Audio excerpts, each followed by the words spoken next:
un petit peu corriger cela. Attention au décalage là maintenant avec le centre, il faut intervenir, c'est Louis qui le fait. Et le retour qui va récupérer. Ils sont déjà 3 sur son dos. Il a l'habitude surtout. Là, c'est une bonne intervention. Un petit, 10 minutes de jeu. Et but d'échec aussi à la balance là, du côté égyptien. Mais vous, comme ça a été vite pour avoir 3 maillots blancs, autour, j'ai mis le coup. On a passé un petit peu manqué là, il était destiné à imiter le match. Attention, on est un peu dégarni du coup dans le milieu de terrain. Mossala a compris. Et regardez qui fait l'effort là, De Bruyne, il a vu qu'on était quasiment en contrôle et directement il va se placer devant sa défense. Attention aussi à ce ballon avec Zico. Pas de faute. Oui, vous parlez des ficelles égyptiennes. Ça en était une, hein. De coup a raté son dribble et donc l'Égypte a récupéré avec Nathan Ngoy en 2 temps pour l'intervention. Et Thibaut Courtois pour pied gauche qui ne va pas prendre le risque. Loin devant récepteur qui était là, pour parfois un bon délicat, mais c'est bien joué.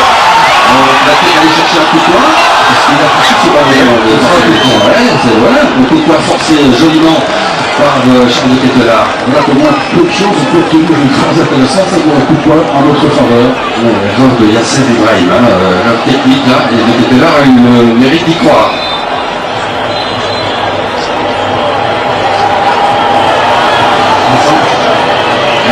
Voilà la correction est faite, il n'y aura pas de coup de poing finalement, puisque la vidéo assistance est intervenue, c'est précisément le cas dans lequel il peut intervenir. Benjamin. Je voudrais vous dire que Meunier et De Bruyne avaient déjà marqué en Coupe du Monde pour la Belgique sur le terrain, et les seuls qui n'avaient pas de minutes en Coupe du Monde, c'est justement ceux dont vous avez parlé, Mekele et De Bruyne.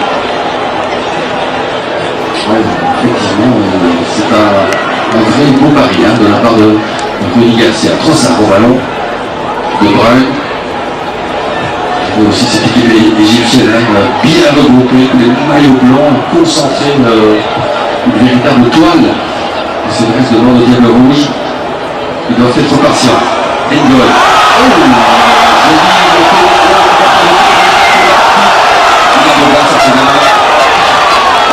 C'est pas plus à 730 qui provoque la première carte de Hernandez par une prise d'initiative. Vous savez, ça c'est rassurant pour lui, mais pour tout le monde. Parce que oser faire cela, il faut le faire et regardez. La faute, le carton jaune pour Atia au milieu de terrain. Oui, c'est important parce que c'est tôt dans le match. Chaque détail peut compter dans une rencontre de Coupe du Monde, comme ce carton jaune forcé par Nathan Ngoy qui a nouveau au ballon avec Meunier. On va bien doser ses efforts aussi sous cette chaleur.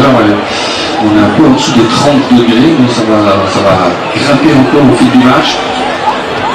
Transversal est intercepté. De Bruyne fait le pressing.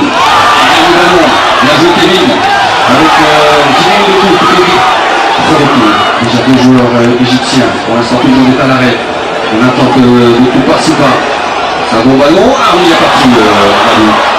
Onana et De Bruyne, le ballon était entre les deux. Attention à voir s'il est parti pour le téléphone du carton jaune. C'est le premier carton pour les Diables Rouges. Et Marmouche qui a tout. Et la réponse des nombreux supporters égyptiens qui sont dans ce stade, avec ça, il ne peut pas faire autre chose que sortir le jaune l'arbitre. C'est un peu dommage. C'est une carte provoquée par une perte de balle, on s'est regardé à 2 coéquipiers, et comme quoi les petites choses, les petites pertes de balle, il faut avoir de grosses conséquences. Il va falloir gérer. Désolé, juste avant, si c'était passé. Attention, ce ballon qui arrive, Castagne s'interpose. Le jaune, évidemment, vous l'avez vu pour Timothy Castagne. On va pouvoir gérer ça pendant une grosse partie du match, quand on connaît les joueurs rigoureux et rapides qui en face là au niveau offensif du côté égyptien. Mais bon, il a l'expérience, il sait comment ça marche. Notre ami Timothy Castagne. Prise de note là pour Rudy Garcia. Zico, ce numéro 11, est à surveiller de près. On parle beaucoup de Marmouche, sortie de Thibaut Courtois, pas de problème. Et de Salah, mais attention à ce Zico. Joueur du FC Pyramide, 2 sélections, 2 buts pour le numéro 11 qui traîne là dans les parages pour l'instant de Tim Castagne. De Bruyne. Résister là à la charge.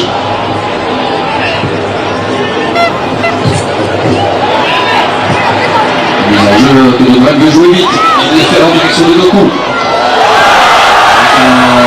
Le tacle, Doku est au sol, les sauteurs de douleur, l'arbitre ne dit rien. Et les Égyptiens, de manière fort sportive, mettent ce ballon hors des limites. Alors, monsieur l'arbitre, est-ce qu'il n'y avait pas une petite faute là sur Jérémy Doku qui avait pris le dessus, hein, me semble-t-il, sur son adversaire? Oui, il faut faute là-dessus. Il rajoute pas tout qui est dans les minutes. Il ne joue pas du tout le ballon. Il est complètement impossible de ne pas voir ça.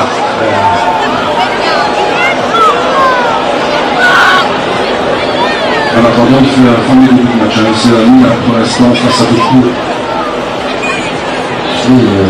C'est que c'est une équipe qui joue sur la combativité, l'agressivité dans un match de foot. C'est dans l'ADN de cette équipe égyptienne.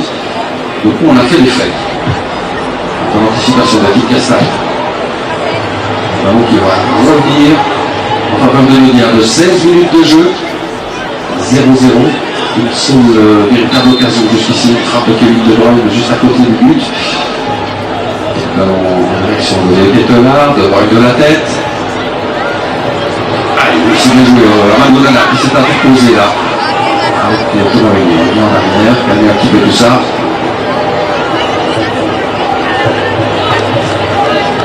De Bruyne, ça a failli passer chez De Guettelard. Mais que c'est bien au contact. C'est sifflé. C'était dans le pied de Mossala. Forcément des consignes. Et un plan anti-Salah et anti-Marmouche très certainement. Et c'est Mikelov sur dessus, jusque 6 mois dans le jeu, c'est pour empêcher de se retourner. Et on est tous en place après ce coup franc.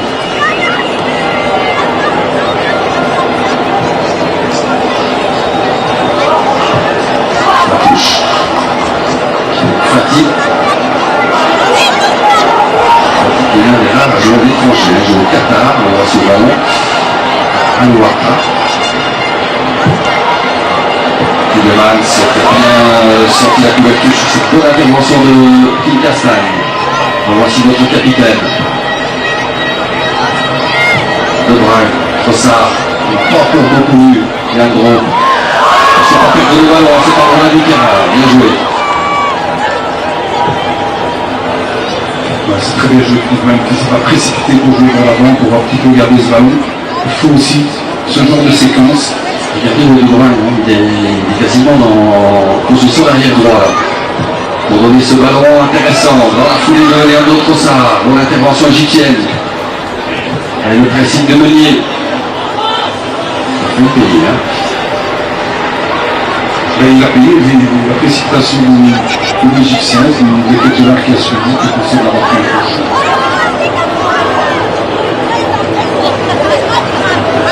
Chaud. Faute de main, Meunier qui explique à l'arbitre, je suis protégé d'Isaac. Attention, c'est joué très vite ce coup franc. Intervention peut-être attentif là, Kim Castagne. Et encore une fois, un nez qui passe devant, qui gagne ce duel, que ce soit au sol, que ce soit aérien, que ce soit dans l'anticipation pour l'instant. C'est sans doute lui qui a la tâche la plus compliquée sur papier, c'est de tenir debout. Attention à ce ballon intéressant, Achour qui peut frapper, la voici la tentative. But de Achour. Ah là là, catastrophe, début de match, 19 minutes, l'Égypte mène 1-0 ici à Seattle. Trop d'espace pour frapper. Et Thibaut Courtois qui doit s'incliner.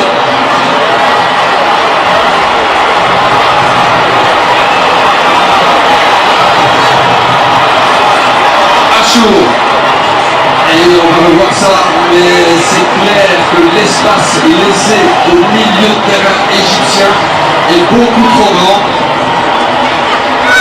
Et ça fait que ici, il y a beaucoup trop. Et ici, regardez, au moment du contrôle, on n'accompagne pas. Et là, il peut se concentrer uniquement sur le ballon, sur le gardien, sur le but et choisir où il va la mettre. Parce qu'il n'y a aucune pression sur lui. on ne sort pas assez vite. Ouais, il a tout le temps contrôlé d'abord, et il est vite frappé ensuite. Voilà, il est plus proche dans les parages là, de Achour. Et regardez comme ça vient vite, il limite 16 mètres, c'est puissant, c'est placé. Voilà, il y a trop de laxisme. C'est bien de jouer devant son rectangle, mais là il faut être intransigeant. Et le moins compliqué, c'est qu'on n'a pas été. On a envie de dire que c'est beaucoup trop facile en deux passes qu'un joueur puisse se retrouver en périphérie des adresses et avoir tout le temps de choisir. Bon, ben voilà, on sait et on a dit que les premiers matchs d'ouverture, les matchs d'ouverture des Diables en Coupe du Monde depuis 2014 ont toujours été compliqués.